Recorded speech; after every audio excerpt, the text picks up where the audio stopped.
It's time for ACC Central, presented by Just Means Less. I drive into right. It's enough.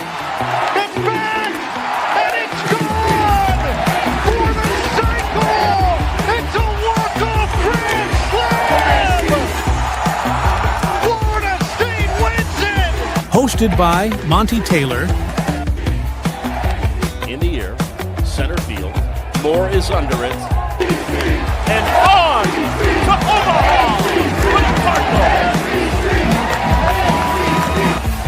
Micah Butel.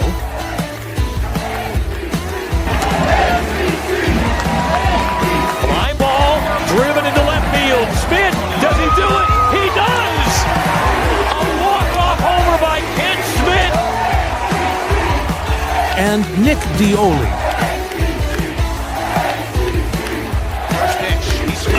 Gets it down. Here comes Micah. He is safe. And Boston College wins. Let's ball off the plate for 2 balls, 2 strikes. Monty just got landed on. There are 2 pigeons roosting right above me, and my can of Pepsi Smacked into right field. It'll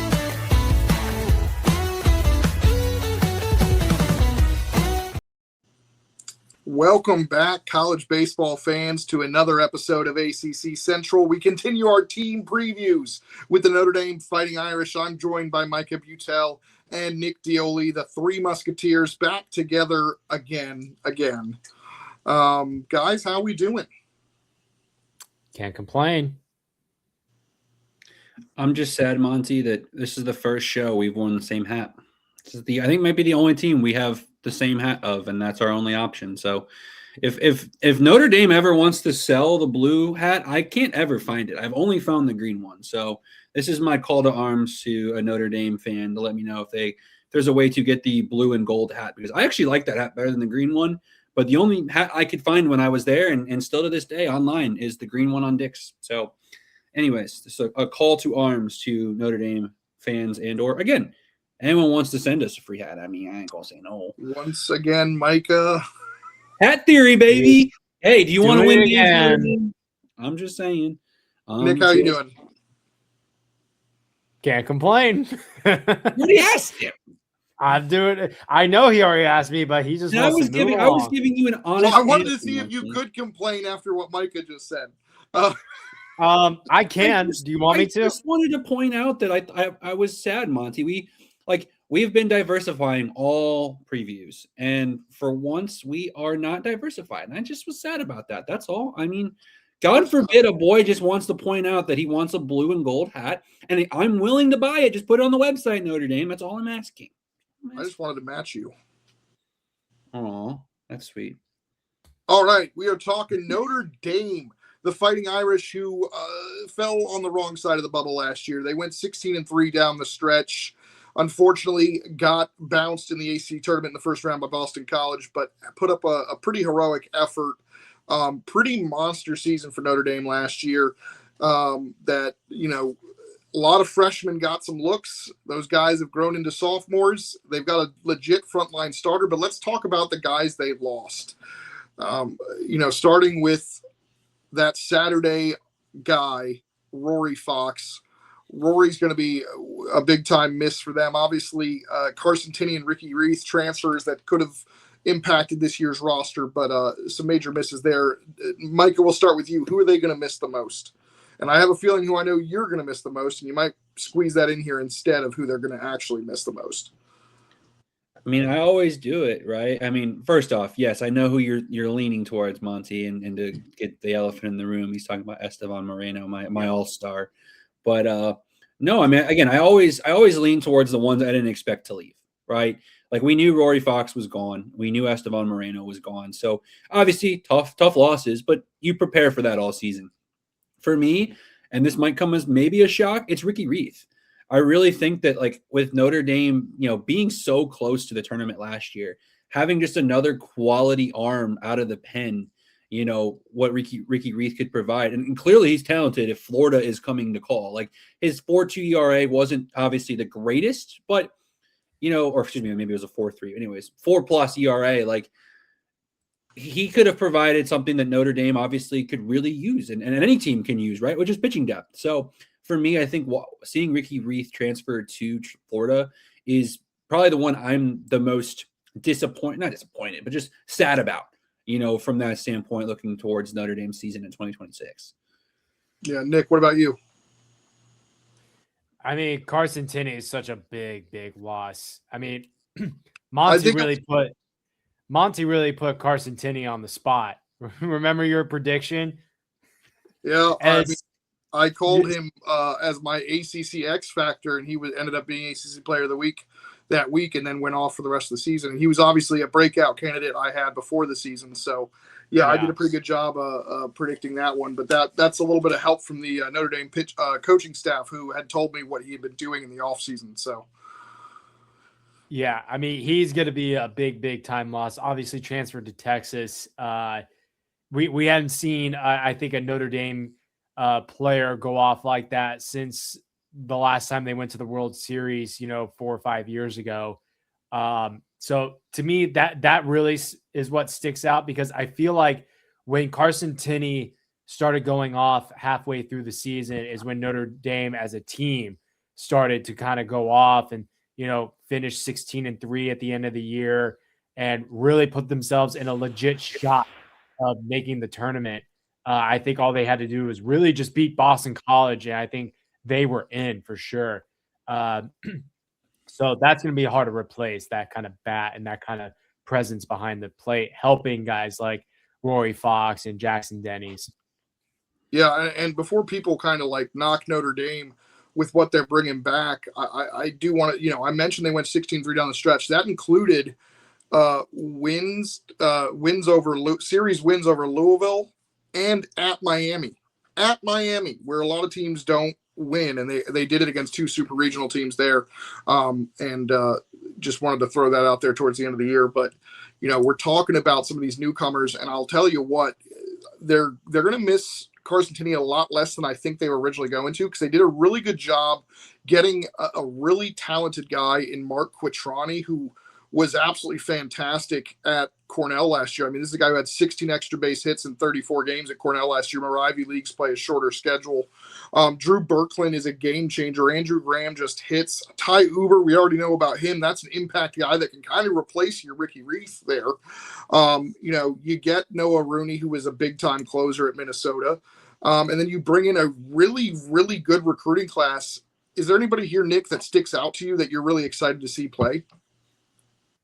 Yeah, honestly, I am excited to see what Ty Uber can do, like with a different team, but still play against ACC guys. He's got a lot of experience, the most amount of appearances, I think, for Stanford and for this Notre Dame lineup, or this Notre Dame pitching staff. He kind of was like a cornerstone piece for Stanford. I think he could do the same for Notre Dame. Again, familiar with all the ACC guys, so I'm really excited to see what he can do for Notre Dame. What about you, Micah? You got somebody that really has caught your eye in terms of what's on that list there? Drew Berkland's a fun one for me. I remember last year I got to see Minnesota down in Frisco, when Virginia, Oklahoma, Oregon State, and Minnesota were all down there. Round Rock, not Frisco, wrong city, but in Round Rock. And it was funny coming into that game against Oklahoma. I was there on Friday. I remember I was talking to a couple of Minnesota parents and I believe their SID as well, or someone from their staff. Like, who should I watch for? Because I knew very little about Minnesota going into that's the 4th game of the season at that point. And Drew Berkland was a name that they circled. He had a huge weekend at Houston the weekend before to open the year. Of course, he was 0 for 4, I believe, against Oklahoma. So he didn't do a lot, but he didn't strike out. He put the ball in play. He was big in their game. I believe they won against Oregon State to salvage a 1-2 weekend there in Round Rock. He's someone that, again, provides some serious quality depth at the plate.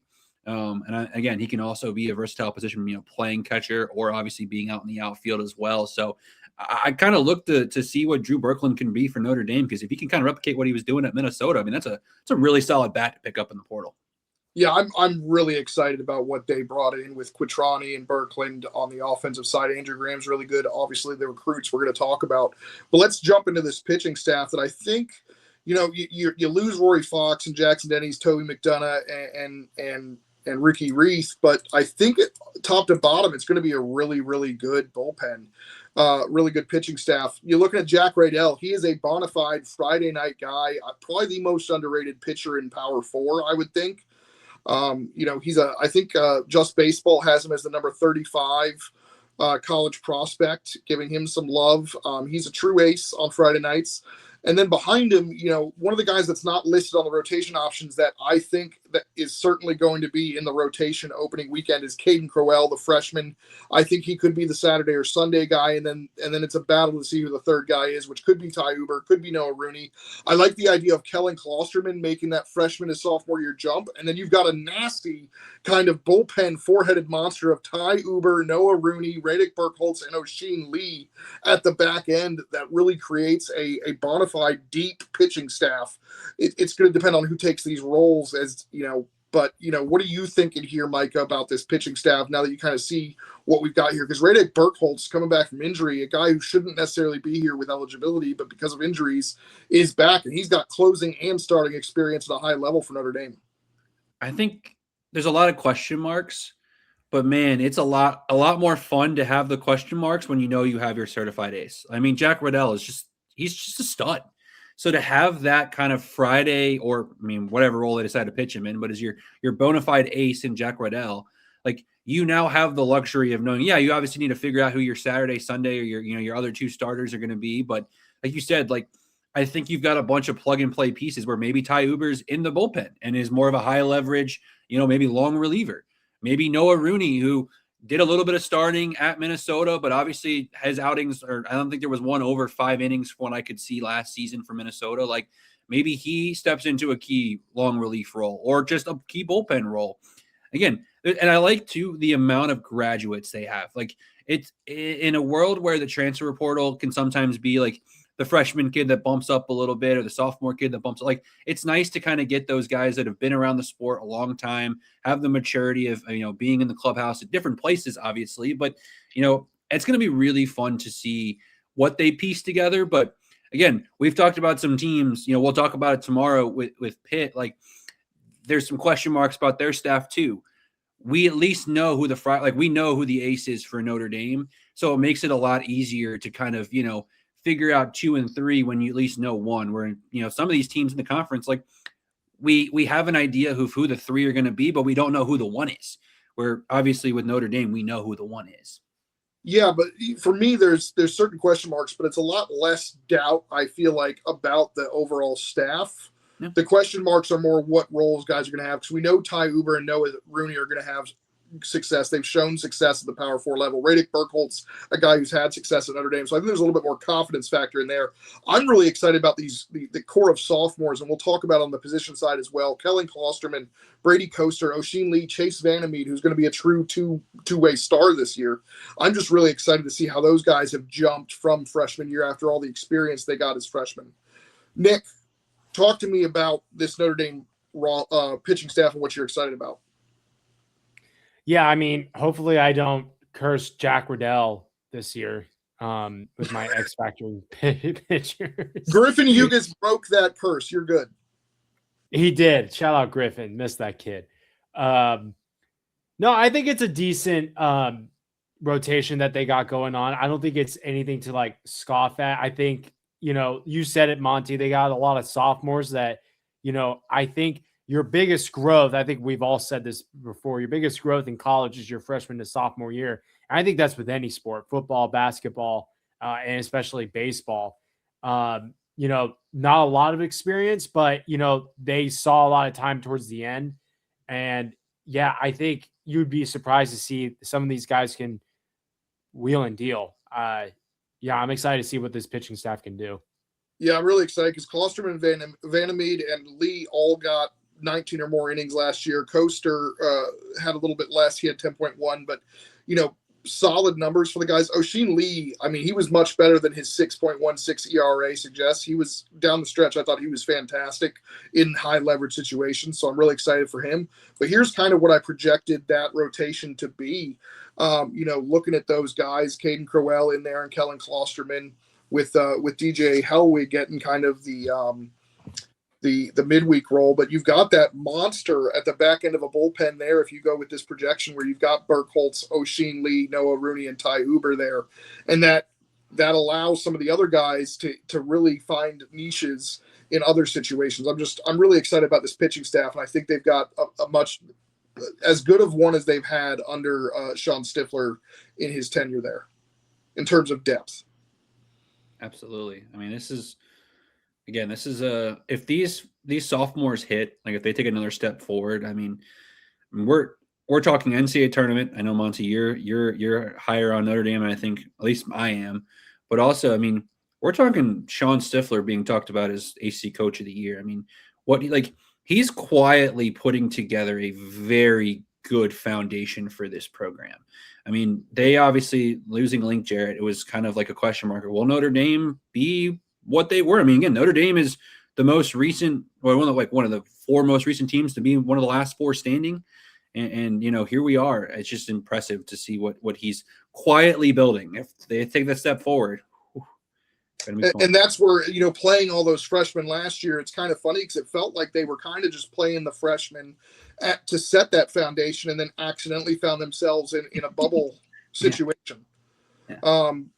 So I'm looking to see that kind of pay off this year. And obviously they got to, if they figure out the rotation perfectly, with being able to have, the guys at the back end, it's going to look really good. But I'm really pumped about this potential pitching staff, Nick. Yeah, I mean, getting Jack back there on a Friday is going to be huge.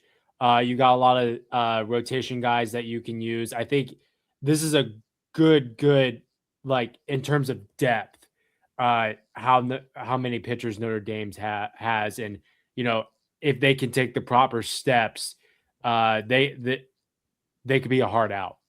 Yeah, absolutely.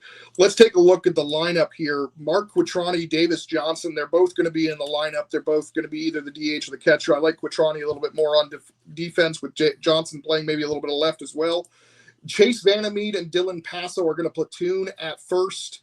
At second, it looks like Jamie Z is going to edge out the veteran Andrew Graham, but I don't count out Graham because he's put up some big-time numbers at MSU Denver. Noah Coy, if you guys recall, he was the opening day second baseman, ultimately lost the job to Connor Hinks, who wouldn't stop hitting, but the coaching staff's really high on Coy. He's going to take over at shortstop with talented freshman Mason Barth back there behind him. And then Parker Brustowich is going to move across the diamond to third base. And then in the outfield, Bino Waters. Perfect Game says he's the best sophomore in the ACC, the only one in the top 25, according to Perfect Game, which I don't necessarily agree with, but that tells you how good Bino Waters is. Drew Birkland set to start in center field. Jace Lee, a huge breakout candidate with elite athleticism in right. And then you've got two sport star Brandon Logan of the football team in center field. He's not going to get a lot of early looks, but as he gets acclimated to college baseball after coming over from the football team, he could be an impact bat. He is their highest ranked positional recruit. Micah, we'll start with you. Who stands out here on the offensive side of the baseball? I mean, I'm circling Noah Coy. I mean, I don't think he's going to hit 145 again. No. I don't think that's going to be. I don't think that's what we should expect from Noah Coy. So even if he bumps it up to just like to a 2. I mean, that's a drastic change from what he produced last year. What'd you say, Monty? He had a monster summer too, where he had, I think, 343 or something. Yeah, and again, he provides that lefty bat. If Noah Coy can take that step offensively, just again to be hitting, I mean, ideally, right, hitting at like a 250 range, that's a drastic change from last year, and that just provides more depth in the lineup. I mean, obviously, you circled Jace Lee too. I like that as a breakout candidate, but I'll go with Noah Coy as my breakout candidate because again, like, I mean, not to be rude, but the floor is not much lower. I mean, if you hit below 145, you're probably not in the lineup anymore. So I really do think he's going to take a step forward. And again, like you talked about, his summer was incredible. Monty, you kind of helped me kind of realize, hey, like, not that we didn't believe in the kid, but like there's question marks right after the season he had. Like, is he going to be what they expected? And based off the summer he had, if he can replicate similar to what he had in the summer, that is a pretty solid bat to have at the shortstop position.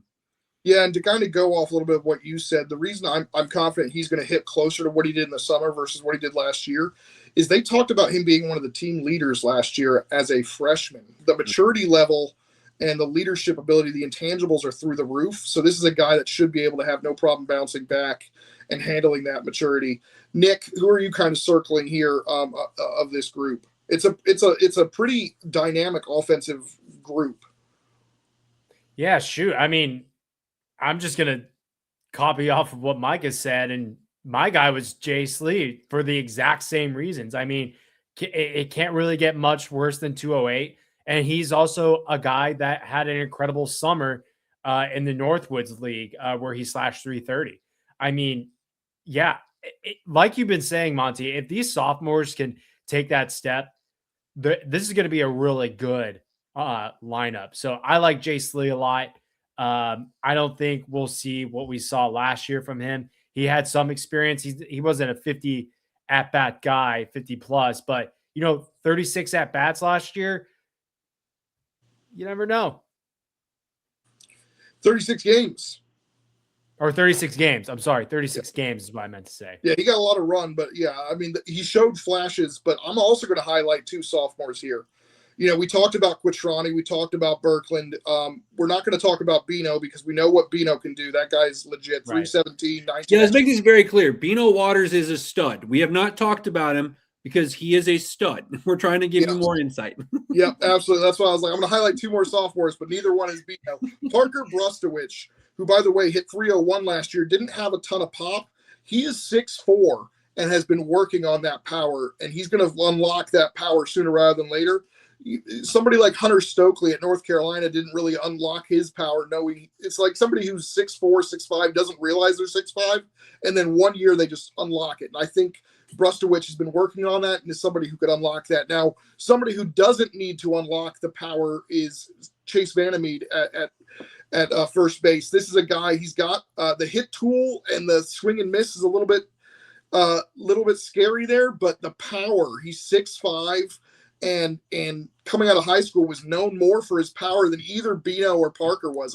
Ryan Munger told me that he liked to give Bino some flack because he said Bino was a slap hitter and Vandermeed was the home run hitter. If he can get enough hits and lower the chase rate and the swing and miss, this is a guy that hits the ball hard. And if you were watching any of the analytics in the fall, you saw his name up there a ton. So that's another guy that you kind of want to circle. Didn't get any at-bats last year as he got acclimated, but he's going to be pitching out of the bullpen and at first base. And it's just a really good roster with some depth there. I mean, you've got guys like Brandon Logan, who I mentioned was the top recruit, Andrew Graham, and Mason Barth. Those are 3 guys who may not start, and yet they're going to be available off the bench. And then, Davis Johnson, who's going to be the DH. So it's a pretty strong roster. It's young, but they've balanced out that youth with the likes of Drew Birkland and Mark Quattrani and Andrew Graham. Let's take a look at the potential batting order. I got Birkland leading off. There's a really good chance Noah Coy ends up leading off. He's got a great approach at the plate, but I just was so scared of putting that 190, the 145 batting average at the top of the order, but I don't think that's fair. I mean, this is a guy that tends to walk a lot more than he strikes out and is a prototypical top of the order guy, but Birkland is also kind of that guy. Somebody who can steal some bases. Bino Waters in the 2, Mark Quattrani they've been raving at in the 3, Davis Johnson, Parker Brustowich, Jay Slee, who, by the way, Jay Slee bats right. I forgot to throw that on the graphic. Chase Vandermeed and Jamie Z, the freshman, and that's a look at the bench there as well. How do you guys feel about this lineup now that I've kind of put it in order there? Micah? A lot of guys that if they click, this is a dangerous group. I mean, this is, again, like, it's a combination of ton of young, like, it's youth. I mean, at the end of the day, if they, like, the goal, right, is that they avoid the sophomore slump, and it's the sophomore step forward. I mean, if they take another, I mean, if Jace Lee takes another step forward, no, of course, take another step forward. I mean, I don't know if Bino Waters can take too much more of a step forward, but if he improves off his 317 from last year, that is going to be Parker Brushwitz. Like, that is a dangerous young core. Again, Chase Vandermeed, obviously, like Monty, we had talked about it, I believe, last year when he wasn't playing, just like the potential if he stuck around. Obviously we always got to talk in the good old portal era if they're going to stick around or not, but glad that he's back. And again, you've got some guys like Mark Quattrani from, Cornell who has the ability to hit. This is a very sneaky good lineup. And Monty, I'm willing to admit it right now. I came onto the show going, can Monty convince me that Notre Dame is an NCAA tournament team? Because in my bracketology, I did not have them in. And the more we talk about them, the more I'm getting excited. So, Monty, you're doing a great job. Yeah, I mean, that's all I can think about is how excited I've been for this team after the way they finished last year and what they've added. It's funny, we mentioned Mark Quattrani. I ended up doing the Ivy League for the Diamond Report. And I felt so bad for Cornell because when I went there, the only guy that had done really anything hitting wise was Quattrani. And I was like, oh, I was like, poor Cornell, because a lot of times those guys don't transfer as undergrads. And Notre Dame doesn't typically have undergraduate transfers. But gosh darn being smart and that Notre Dame is academically standard. Yep. But I'm really excited. The stuff I saw from Quattrani in the Cape and then what I'm hearing from at the fall, they were having a lot of fun with competitions on who was going to have the best offensive production in the fall between Waters and Quattrani and Birkland and guys like that. It just sounds like they're having a lot of fun too.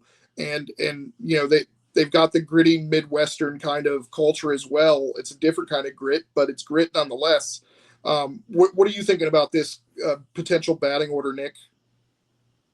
Yeah, again, I think it's got a lot of potential. I think if these sophomores can step up, man, dude, it's like a top half ACC lineup. Like, I'm excited to see what Parker can do. I'm really excited to see if Jace can take that step. Obviously, we know what Bino can do, but if he could add like a little bit more power, that would be huge. Yeah, I mean, it excites me. Do I think it's an NCAA tournament team? We'll talk about that in a minute. Everything's got to click, though. Everything's got to click. And I think they did a good job at the catcher spot. Yeah, exactly. I mean, Carson Tinney's offense is a little bit hard to replace, considering there's probably Ryder Helfrich and Vaughn Lackey, I think, are the only two guys that are ahead of Carson Tinney in the nation's catching elite. But I think they did a really good job bringing in a really good guy that can also provide some quality intangibles as well as a leadership option for a young squad. Here's a look at their schedule. I get to see them in week 2 in Jacksonville. They're going to play LSU. They're going to play Indiana. They're going to play UCF. We're going to find out what kind of team they've got pretty early on. They're going to be at FAU to start, which is also no cakewalk. At Tennessee Tech on 3-1. I believe that's at a neutral site somehow. Eastern Michigan's their home opener. And then they've got Michigan State, Oakland, Dayton. Not much of a non-conference schedule after that Jacksonville College Classic. But on the flip side, their conference schedule, if you look at it, they've got Duke, which could be – it's a more favorable start than last year, which they had to go to Wake Forest to start. But then it gets tough. They got Louisville, Clemson, UNC, NC State, Virginia, Florida State, and then they finish off with Boston College, Pittsburgh. Assuming they can go in that 6 series is 18 games. Louisville, Clemson, UNC, NC State, Virginia, Florida State. I think if they go 7-11 in those games, which is completely doable, that's winning literally one series and just avoiding being swept in every other. So totally doable. They can make the NCAA tournament as long as they don't mess it up against Boston College, Stanford, Pittsburgh, and Duke. This is an interesting schedule because they do get those 6 right in a row, so it could spiral out of control on them.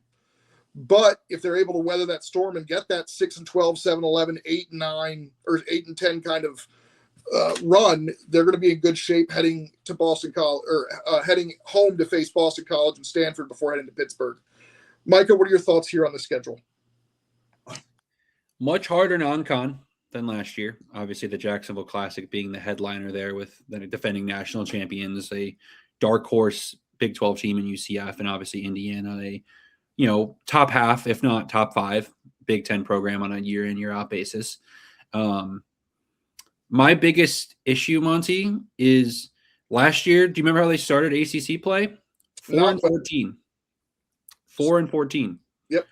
So they obviously have to avoid that. Last year they opened the season getting swept by Wake, and then still moving forward, did not do a very good job of, getting off on the right foot. Obviously they finished hot, but that's the maybe the negative of this schedule this year. It's a positive in one sense because it can be some wins to add to your resume at the end. But let's be real. Last year, Louisville and Miami got them back in the hunt.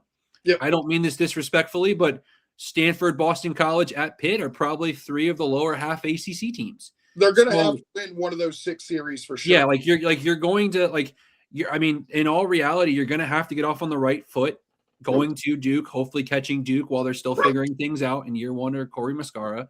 Sure. And then, you have to take, I think you have to avoid getting swept.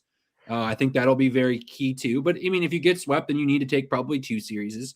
Yeah. But again, that Virginia series is scary. I mean, Notre Dame, we know they play a lot better at home, or you catch, Clemson when it's still cold at the end of March. And they played that series really well. I think the Friday night game was a 2-1 Clemson win, and then they snapped their losing streak the next day.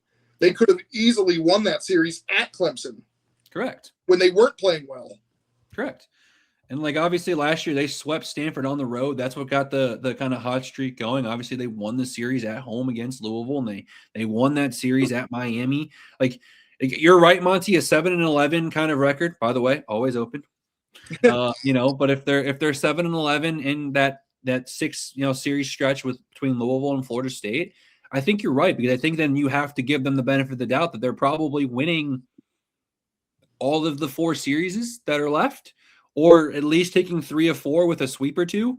So and obviously I think if you're above 500 in ACC play, you're making the NCAA tournament, barring just an absolute disaster and not a conference.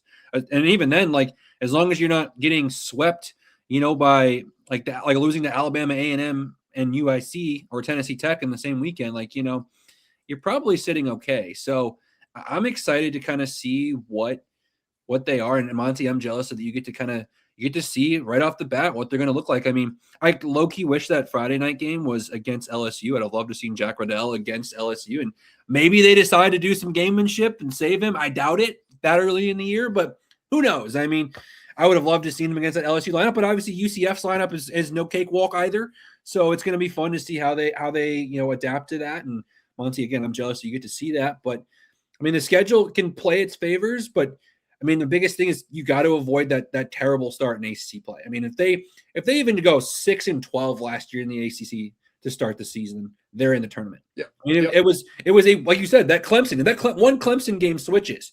Who knows? They're probably in, and you're talking about winning that series, and that's just 5-13.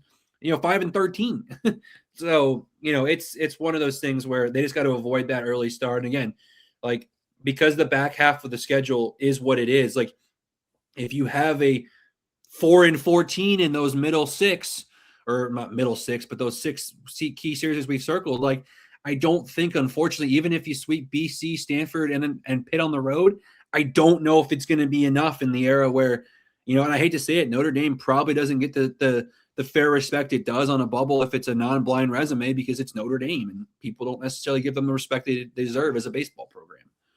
That's true.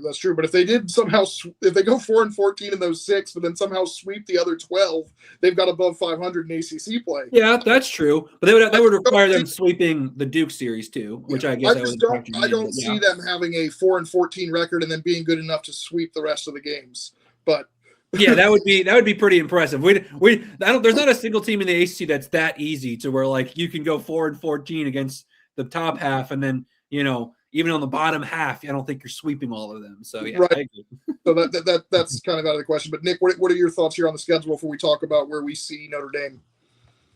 Yeah, I mean, first off, I think it's definitely a tougher out of conference, and it just really seems like every year it's Notre Dame at the end of the season makes some noise, and I feel like that's what we're going to get this year. But the difference is, again, tough out of conference. If they don't do any damage. Like we talk about hopefully doing damage in between Louisville and Florida State with all those other, ACC series. They're going to have to do some damage too against LSU, national champs, against Indiana, has been to the NCAA tournament multiple times. UCF, a fringe NCAA tournament team. They can't afford to lose the games they're supposed to win out of conference. Like they should beat Michigan State. They should beat Eastern Michigan. They should beat Dayton and Tennessee Tech. So, I mean, I think we're going to find out how big of a hole they're going to dig or how deep the hole is once they finish like the first 3 weeks of the season. Because if they come out of this, like, let's say they win 2 of 3 against FAU and go 1-3 or 1-2, I should say, in Jacksonville, it's not a whole lot to rave about. And then, you might rattle off most of your wins left over in the out of conference. But yeah, I think Notre Dame's got their work cut out for them. You can't just rely on hopefully winning the series against Duke, BC, Stanford, and Pitt. I think you're going to have to do more damage in the out of conference, especially in the beginning of the year. I'm not sure. I think if they take care of business, they could go 0-3 in the Jacksonville College Classic, and it's not a huge deal. They would just have to make sure they're taking care of business elsewhere in terms of the non-conference. I don't think they can lose any of those other non-conference games, really. I mean, FAU on the road, if they take 2 of 3, they should be fine. But, other than that, I think they need to take care of business. But, again, they have to, if they're as good as I think they're going to be, they're going to do some damage in that 6-game stretch or 6-series stretch in the ACC. And if they can go 15-15 or 16-14 or better, they're going to be in good shape regardless of the non-conference side, I feel like. Yeah, I say that I like that, Monty. Like, there's a graphic that I've seen that an A&M basketball writer does that I think like would be fun to do with Notre Dame for this, which is like you circle like the remaining schedule of conference play and like have a formula, right? Like it's 7-11 in that middle 6, and then it's like in those other 4 series in ACC play, maybe it's 8-4, 8-4, let's say, or is it 9-3? Like I think I might work on a graphic like that, Monty, if we get some time there when we get into ACC play, because that'd be kind of fun to like almost have like a fun checklist, right? Like you got to get 7-11, like and have like that counter of check, like one of those playoff things you see when teams are like 16 games to win the Stanley Cup, check. So like, because I mean it really is that. I mean every team has a formula, but that really is the formula. Yeah, absolutely. Now talking about where we are now, let's pull this back up.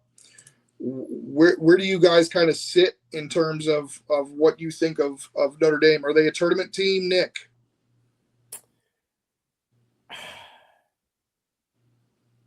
I'm going to say no for now. I had you close, didn't I? I'd like to point out last year when I told you guys Notre Dame was going to be better, I didn't quite sway your minds, but I was right.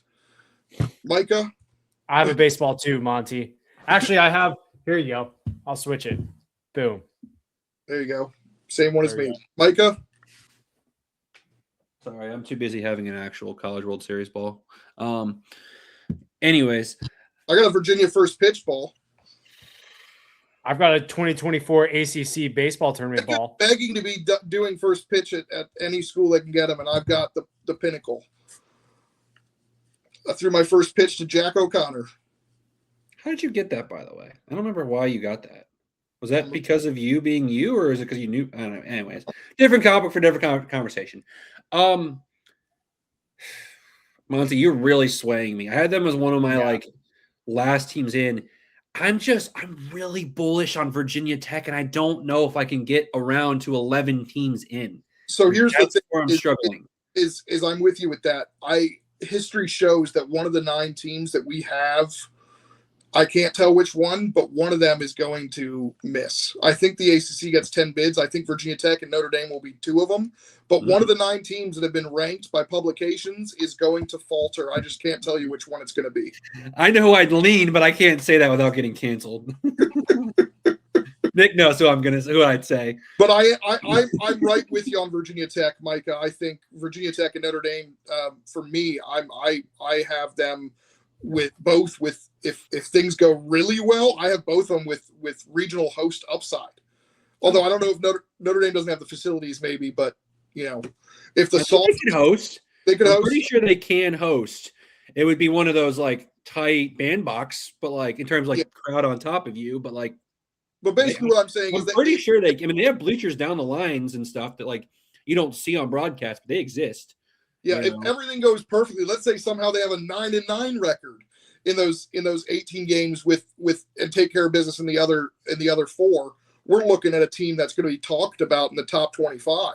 You know what, Monty? Here's what I'm going to do. I'm going to put myself as a sacrificial lamb. Notre Dame is going to have a winning record in Jacksonville, and they are going to beat the defending champion LSU Tigers on Saturday. Oh, you put that clip out there, Monty. Well, I will. That. I mean, we're going to have LSU fans in the. Oh yeah, I'm so cooked, but regardless, like if Notre Dame is the tournament team that we think they're capable of being, like if they can have a winning record in Jacksonville, I'm all in. I know that's kind of unfair, right? Like that's a tough task. It's an early season series but like just being completely honest, like the only team that I projected when I did my bracketology a couple weeks ago now, or way too early to be in the tournament was LSU. I did not have UCF in. I had them considered. I didn't have any even really like truly considered because I'm not very high on the Big Ten as a whole. And I think there's better programs right now like a Washington or a USC that has a better chance of knocking on the door for the tournament. But I mean, a winning record would go a long way in setting the tone for what, again, the way they set the tone last year out of conference against a much easier slate, I think helped them, but they obviously weren't challenged as much. And then they got their challenge in ACC play and it bit them in the butt and then they figured it out. Like if they can roll some of that momentum from 2025 over, I mean, let's be real. If Notre Dame makes the NCAA tournament last year, I would not be shocked if they made it to a super regional. They were playing that good of baseball. Yeah. So I think that they can roll that over. And I think LSU's got some things to figure out. Like I think they're an incredibly talented team, but they lost a lot too. They have a lot to figure out down there in Baton Rouge. One game, so anything can happen. Right? Exactly. It's one game. And you're not even saying that Notre Dame's better than LSU. You're just saying I am not saying that for everyone knows. I'm not saying that I think Notre Dame is better than LSU. But one game, one set, like again, I think this Notre Dame team, like if they're what we think they're capable of, can set like that is a message sender. Like if they go 2-3 in Jacksonville and their wins are Indiana and LSU or UCF and LSU, like nobody's going to like acknowledge the fact they lost to either UCF or Indiana. They're going to go, holy cow, this team's capable of beating LSU. I mean, and they are capable of beating LSU, especially second weekend of the season. LSU, by the way, is doing 4 games to open their season with like Kent State and somebody else. Because I remember I'm going to the LSU Monday game against Kent State because no one's really playing on a Monday of opening weekend extended. So that's going to be something to watch too. So, and again, I think FAU is going to be a really quality test to get them going. Like, I'm quite like that Jacksonville Classic, like the names when they rolled it out, I was kind of like, that's how I was. But now I'm kind of like low key, like it's not necessarily like last year's, Round Rock where you had Oregon State, Virginia, and Oklahoma, 3 teams that you felt were NCAA tournament teams in it. But like you've got dangerous teams and all programs that like UCF, something to prove. Notre Dame, something to prove. Indiana, something to prove. And then obviously the defending national champions. So that's a really fun field, Monty. So you're going to enjoy that for sure. And by the way, starting the guy who might be starting at shortstop for Central Florida, Jordan Lodis. So just to throw that in there, I'm really excited to get down there and see that. That's basically what we got. I've got them in the tournament. I think they've got some top 25 upside for sure if everything goes right. It all hinges on some of these sophomores that I believe in. I think they're going to make that jump, but It sounds like I've convinced Micah. Nick's still on the fence, but until next time, we'll be back tomorrow. Monty, I'm cutting you off for 30 seconds. Plugging the Diamond Report, because shout out to Notre Dame. They were a big supporter of the hard work of our dear friend Montgomery Taylor, as well as others from Noah Beanick to Noah Darling to Andrew Riddell. Like, go down the list, right? Incredible stuff with the Diamond Report. If you haven't gotten your copy yet, you got to get it. The Notre Dame write-up Monty did. Monty, I have not told you this. I think it was one of the best ones you did. Like, I went through and I read every single ACC one, and I was kind of like, I wonder where I could, like, I like to try to expose Monty's bias a little bit. Like, you can sometimes see when Monty's a little bit more passionate about something. And, like, I was starting to get convinced before we stepped foot onto this show because of what you had to say about what Notre Dame is, the write-up you did. Again, you had to work really hard. Like, Notre Dame is right for us. None of us live anywhere close to South Bend. So it's not like you could go watch them in the fall. So you had to do a lot more film study, have conversation with coaches. Incredible stuff. Obviously, they talk the entire sport of college baseball. And if you're like us who wants to know more about, hey, how is Notre Dame going to stack up with FAU? There's a really some good insight onto what FAU brings in the American in the Diamond Report. So again, get your copy. It's the diamondreport.com, correct? If not, I know if you follow Monty, he can help you figure it out, or you can DM me and I'll get you figured out. We've obviously shared it on the Just Means Less account, but Monty, I just wanted to give you your flowers, the Notre Dame section. And thank you to the Notre Dame people that supported Monty and their hard work. Jack Riddell, O'Sheen Lee, thank you very much. Tammy. Yeah, like incredible stuff. But on top of it, Monty, like genuinely, like reading it that knows you personally, like you could tell that you put a lot of, not saying you didn't put a lot of effort in all the ACC teams, but the Notre Dame one, you could tell there was a lot of extra emphasis on really figuring out who that ball club was. So kudos to you. And again, it's an incredible, you get 2 pages of Notre Dame baseball. I mean, no other magazine has that. So no other magazine exists. So congratulations, Monty. You're a 1 of 1. So again, get your Diamond Report. Seriously. I'm jealous I didn't put my name on it. I wish I could, but y'all did a great job on it. Genuinely. Thank you very much. Yeah, Micah did try to get in there at the 11th hour with the bracketology. I wish he had gotten in there because he already did the bracketology either way. So, but until next time, we're going to be back with Pitt. But until then, it just means less.